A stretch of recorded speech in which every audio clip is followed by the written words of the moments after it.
কত 1.5 বছর বাইরে ছিলাম, বিন্দাস ছিলাম ভাই। ডেবু ম্যাচের মতো ফিল হয় নাই, বাট অনেক কিছু নতুন নতুন লাগতেছিল। খেলার আগের যে প্রিপারেশন ছিল, তো আমার মনে হয় যে আমি 1.5 বছর পর আবার সেই প্রিপারেশন নিলাম আর কি, যে এরকম লাগেজ গোছানো, ব্যাগ গোছানো।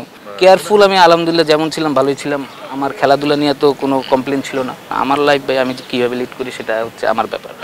আমার লাইফ তো আপনারা বলে দেবেন না আমি এইভাবে লিড করবো। আমি কোনো টিমে অপশন হয়ে থাকতে চাই না যে অমুক প্লেয়ার গেলে আমি খেলবো বা আমি অমুক প্লেয়ার থাকলে আমি খেলবো না। সো এই ধরনের অপশনে আমি থাকতে চাই না কখনোই।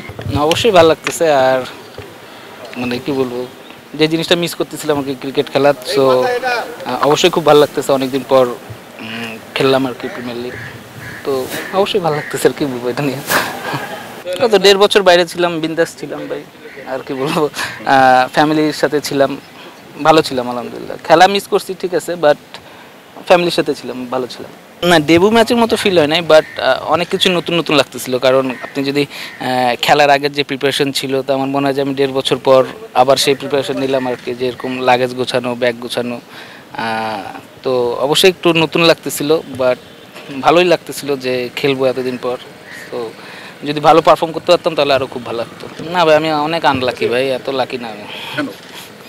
আমার কাছে মনে হয় আর কি, বাট এখন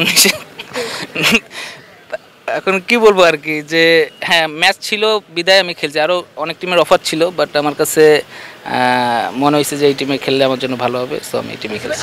না, অফার ছিল অনেক টিমে, বাট আমার যে জিনিসটা আমার কাছে যেটা ম্যাটার করে সেটা হচ্ছে প্রায়োরিটি, আর হচ্ছে আপনি কিভাবে আমার সাথে আচরণ করতেছেন আর কি। আর যেহেতু সুপার লিগ খেলার কথা ছিল, তো আমি কোনো টিমে অপশন হয়ে থাকতে চাই না যে অমুক প্লেয়ার গেলে আমি খেলবো বা আমি অমুক প্লেয়ার থাকলে আমি খেলবো না। সো এই ধরনের অপশনে আমি থাকতে চাই না কখনোই। আর হচ্ছে হ্যাঁ অফার ছিল, কিন্তু তারা শুধু অফারই দিছে, আর কোনো কিছু দিতে চায় নাই। না ভাই, মানুষ চাইলে সব কিছুই পারে, এবং ফিরে আসা বলতে 1.5 বছর তো ভাই, 1.5 বছর। হ্যাঁ, বাট আমি একটু আনলাকি এই কারণে বলবো যে আমার 1.5 বছর যে সময়টা শুরু হয়েছে ওইখান থেকে আমি 2টা সিজন মিস করছি। আপনি 2টা বিপিএল বলেন আর এই প্রিমিয়ার লিগ সহ 2টা প্রিমিয়ার লিগ, সো এই দিক থেকে আনলাকি হবো। যদি একটা সিজন মিস হইতো তাহলে ঠিক ছিল। আমার মনে হয় যে যারা যারা ক্রিকেট খেলে তারা সবাই ন্যাশনাল টিমে খেলার জন্যই ক্রিকেট খেলে। আমিও স্বপ্ন দেখি এবং এটা বিশ্বাস করি যে এখনও অপরচুনিটি আছে ন্যাশনাল টিমে। আপনি পারফর্ম করলে অবশ্যই ন্যাশনাল টিমে খেলতে পারবেন, বাট এখন আপনি যদি পারফর্ম করেন সেটার মূল্যায়ন যদি ক্রিকেট বোর্ড করে তাহলে অবশ্যই আপনি পারফর্ম করতে পারবেন। কারণ আপনি যদি দেখেন লাস্ট ইয়ার যেবার আমি বিপিএল ভালো খেললাম, তারপরে কিন্তু আমাকে এ টিমে বলেন বা প্র্যাকটিস ম্যাচ বলেন বা তারপরে যে টাইগার্স ক্রিকেট আরও তো অনেক ধরনের খেলা ছিল, আমাকে কিন্তু কোথাও ডাকে নাই। তা আপনি যদি পারফর্ম করে যদি আপনাকে এইসব জায়গায় যদি না ডাকে তাহলে আপনি ন্যাশনাল টিমে খেলবেন কীভাবে? তো এখন কি বলবো, অবশ্যই স্বপ্ন দেখি ন্যাশনাল টিমে খেলার, এবং এটা বিশ্বাস করি যে পারফর্ম করলে অবশ্যই আপনার কাছে সুযোগ আসবে। আসলে আপনি বাংলাদেশের সেরা ফিনিশার হতে পারতেন। কে বলছে? হতে পারতেন, আমরা দেখেছি আর কি, আপনি করেছেন, আমরা সবাই জানি আর কি। কিন্তু যেই বয়সে 33-34 বছর বয়সে ক্যারিয়ারটা দীর্ঘ হয়নি, একটু আক্ষেপ।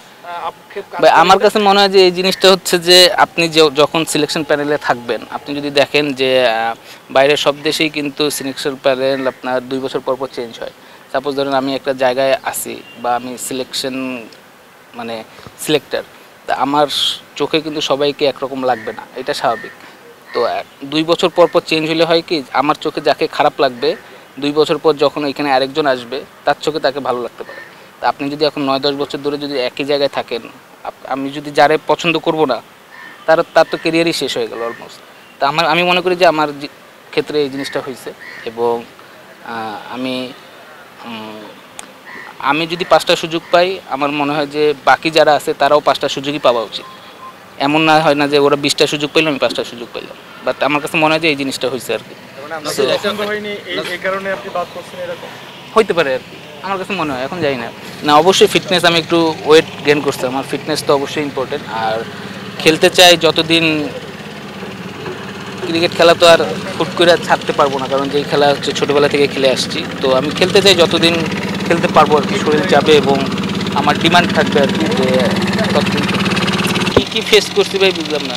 Of the field, on the field অনেক কিছু আপনি ফেস করেছেন, আমি সিঙ্গেলি মেনশন না করি, বিষয়টা কারোর জন্য সুখকর হবে না, বাট এখন আসলে জীবনের বোধতাটা কি, মানে আপনি এখন আসলে যদি বলতেন ক্রিকেট এবং ক্রিকেটের লাইফ। আলহামদুলিল্লাহ আমার একটা সন্তান আছে এবং ফ্যামিলি আছে, আলহামদুলিল্লাহ আমি অনেক হ্যাপি আছি, ভালো আছি। আর হচ্ছে যাদের নাম হয় তাদের বদনামও হয়, এটাই স্বাভাবিক।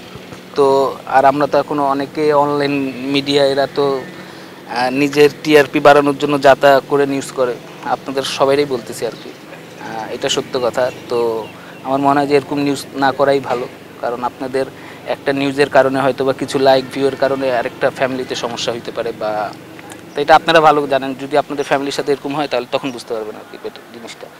লাইফে আরেকটু কেয়ারফুল হলে মানে ক্যারিয়ারটা সমৃদ্ধ হতো কিনা এরকম? কেয়ারফুল আমি আলহামদুলিল্লাহ যেমন ছিলাম ভালোই ছিলাম।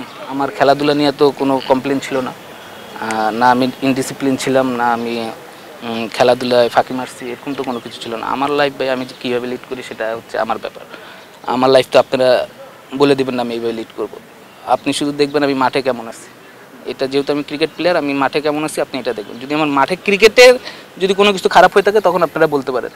সো এটা আমার মনে হয় না যে এটা কেউ বলতে পারবে। এগুলা ভাই এগুলা হচ্ছে ভুয়া কথা ভাই। তারকা মারকা বললে কিছু নাই ভাই। না খায় থাকলে কেউ আপনারা আইসা আমাকে বলবেন না যে ভাই খান, বুঝতে পারছেন না? তো এগুলা কোনো কিছুই না। আমি যেমন আছি ভালো আছি, আপনি আপনাদের মতোই মানুষ। তো আমারও লাইফ আছে, ফ্যামিলি আছে।